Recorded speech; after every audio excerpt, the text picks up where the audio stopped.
The price to fly continues to fall. Last week, airfares were down 27% on average since May, and they've dropped even farther since then.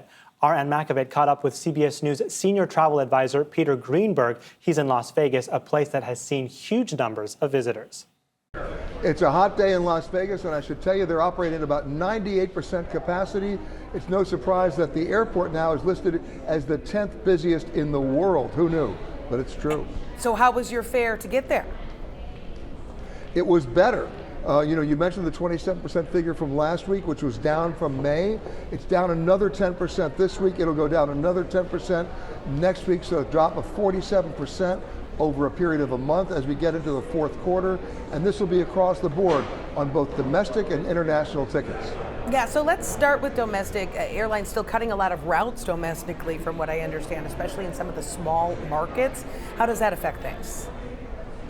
Well, it affects it in a big way. American Airlines announced a 31% cut in its November schedule alone. We're seeing a lot of small communities either getting less air service or losing it entirely.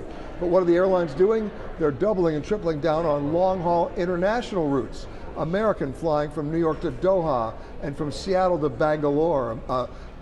Delta Airlines going from Atlanta to Cape Town or from Los Angeles to Tahiti. But the big double down airline is United. They've now become the largest transatlantic carrier in the world, more than British Air, Delta and American combined. They're going to Nice, and they're going to the Canary Islands, they're going to the Azores, they're going to Amman, Jordan. And what does this mean? With all these new routes announced, they've got to operate them at a time that we're going into a lower period of time, the fourth quarter. What does that mean? Lower airfares on those routes throughout the rest of the year. So essentially it becomes a buyer's market.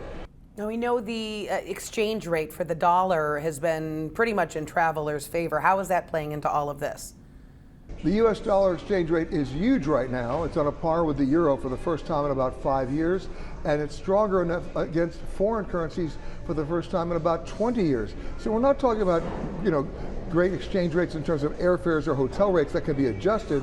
We're talking about basic goods and services that the locals have to pay. Everything from a tube of toothpaste to a taxi ride to a night out at the restaurant, even clothing.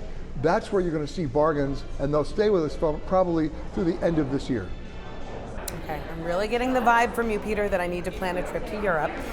In the meantime, what do you think the airlines have learned from the pandemic? We've seen so many changes since then. Well, what I hope they've learned, and even more importantly, what I hope they've applied, is that you cannot publish a schedule if you know you can't support it. And the DOT, the U.S. Department of Transportation, is considering some rulemaking changes to hold the airlines accountable that if they publish the schedule, they're going to have to justify and prove they can physically support and operate those flights. Hopefully that lesson will be applied, not just learned, from this point on, not through 2022, but beyond into 2023. CBS News travel advisor Peter Greenberg, thanks for your insight today, and enjoy Vegas. I'll do my best.